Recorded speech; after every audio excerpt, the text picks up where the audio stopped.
Hey, my name is Sean. This is going to be a list of the cards in Kaldheim that I'm most excited to brew around. This isn't a list of the best cards in Kaldheim, it's just the ones that I am most excited for in CDH. Just for a disclaimer, it does not include any of the cards that I've already built around, whether that be Tybalt or Bergie, and yeah. So, we're on the honorable mentions page. Let's get into this quickly. If you guys enjoyed the video, please like and subscribe, and thank you for watching. So we have 3 honorable mentions today. We have Goldspan Dragon, Weathered Runestone, and the Trickster God's Heist. Goldspan Dragon I think is really powerful in any deck that focuses on dockside-based combos such as Corvold, some of the Corvold Turbo Naws strategy that try to win with getting dockside out, and then sacking it to generate mana, going infinite with mana, and then using Corvold to draw as many cards as possible. I think this card is powerful in any deck that relies on treasures. And yeah, there's not much more to say about it. It is a little bit expensive, which is probably its biggest problem. Then we have Weathered Runestone, like kind of the worst Grafdigger's Cage for 1 more mana. It does stop all non-land permanents from entering from the graveyard and libraries to the battlefield, which isn't that much better because most of the time reanimation is going to be of creatures, not of artifacts or enchantments. But that still can be a powerful effect if you're playing some sort of like Emery deck. And maybe a Teshar deck is what your opponents are playing. And then, so it is a little bit worse in most cases. But if you're playing a lot of Underworld Breach decks, then yeah, it's definitely a worthwhile inclusion if you just want to double that kind of effect. Then we have the Trickster God's Heist, which is, I feel like an interesting card. The Gilded Drake is played just as a 2-mana card. You exchange control of your creature for the best creature on the battlefield. And Trickster's God Heist, though it's a little bit expensive, is a similar effect to this. You can exchange, say, your Mana Dork for the best creature, someone's commander. And then you get to exchange control of 2 target non-basic, non-creature permanents that share a card type. So this can be anything. This can be 2 non-basic lands. This can be 2 artifacts, 2 enchantments. And then the third ability of the saga is not very good, but I think the first 2 are pretty powerful, and it might be worth looking at. As I said with all 3 of these cards, they are a little bit expensive. There are less expensive counterparts, but they are all potential includes. So on my list, I didn't want to put Mystic Reflection because obviously it is the best card in the set. Really good with Dockside, basically a Dockside doubler. And I had the idea that it's really good with Gilded Drake, especially in a deck where you're playing a lot of low mana creatures. You cast this, there's a Gilded Drake on the battlefield, you target that. You cast your Land and War Elves, your Elvis Mystic, your Findhorn Elves. They enter as copies of Gilded Drake, and then you exchange control of them for the best creatures, most likely commanders in the battlefield. No matter how you use Mystic Reflection, it's still going to be a really good card. And I didn't want to put it on this list because these are most of the cards that I'm most excited to build around that I haven't already built around. Not the best cards, as I said earlier. Number 5, we have the World Tree, which is a card that I'm pretty excited about.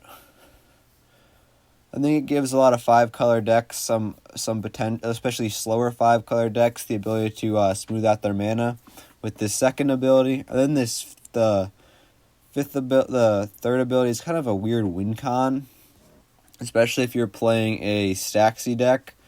I think it could be good with Helioid Ballista, like you're playing Rule of Law, Deafening Silence.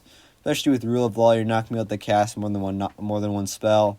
So you use the World Tree as a way to search for Helioid, and then you cast Ballista from your hand and win. So, if you're able to include a few gods, this card can be pretty powerful as an additional win con in the deck. So I think there's going to be times where this might be potential in some slower stack space strategy. And then we have kind of crop rotation, best way to get it out, especially on turn 1. You sacrifice whatever land you have already for it.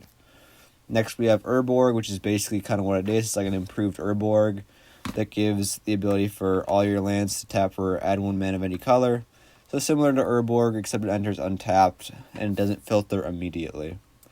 Number 4, we have Tegrid, God of Fright, which is a pretty interesting card. The ability to put things your opponents have discarded and sacrificed onto the battlefield is really nice, which is something that I'm looking to build around. And then you have Tegrid's Lantern, which I think is the only worthwhile of these like artifacts, mostly because it is an infinite mana outlet.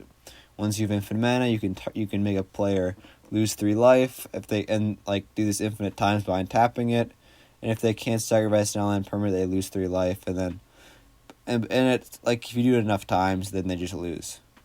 This card is pretty comparable to Croaxa. The biggest problem is that it's not in black and red, so it doesn't have like World Gorger and Animate Dead, which is a pretty powerful combo. It does have, like, especially if you focus on the discard aspect, if you get that card out early, if you get Tegrid out early, then you basically can just steal a bunch of your opponent's cards, which is pretty powerful. I think it's also kind of similar to Tiny Bones, which I built a stacks deck around a while back. You want to be just playing a bunch of discard spells, lowering the cards in your opponent's hand. I think if you have Tegrid on the battlefield, you can do a lot with it.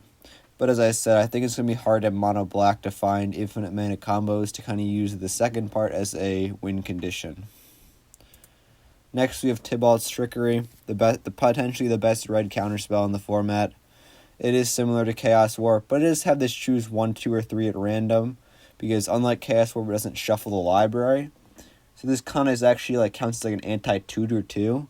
If your opponent tutored for a card this turn too, you counter their spell, you know what they tutored for. And that's also a way to prevent your opponents from tutoring on the stack. Like, say you cast Tybalt's Trickery, they're like, okay, I'm just going to cast a Vampiric Tutor, search my library for this, and so I can cast it without paying its mana cost. And so it kind of prevents that. So it's kind of the best red mana spell. I think it's pretty comparable to Red Elemental Blast and Pyroblast. It's not going to be played in any blue decks because Delay, I think, is just a better card at that one colorless and 1 colored mana spot. But in John, the green, red, white, all those colors, like even a bunch of 3-color pairings like Mardu, it's still going to be a powerful spell. And as I said, it's similar to Chaos Warp. It's kind of the Chaos Warp for like counterspell version. Number 2, we have In Search of Greatness, which I think is a pretty powerful engine card if you're able to get it out early, especially if you're playing a deck that has either a lot of low mana permanents and then like 1 and 2 mana permanents, and then a lot of, whether that be creatures, whether that be enchantments. I think it works best well with cards like Kodama. If you get Kodama into play, obviously you can put something into play with converted mana cost 7 and then trigger Kodama. So especially in permanent-based strategies where you want to get a lot of permanents on the battlefield, it's pretty powerful. And then in strategies where you want to get low mana creatures into the play like Edric with like Llanowar Elves, you can play that turn 1, get 2 low mana creatures into play on turn 2. And then it just works well with a lot of low mana artifacts like Soul Ring. You just put them into play for free. So it kind of can act as ramp. Sadly, it is a cast trigger, so you can't get lands into play, which is a little bit frustrating. And then I have my favorite card in the set, Pyre of Heroes. I'm really looking to build around this card.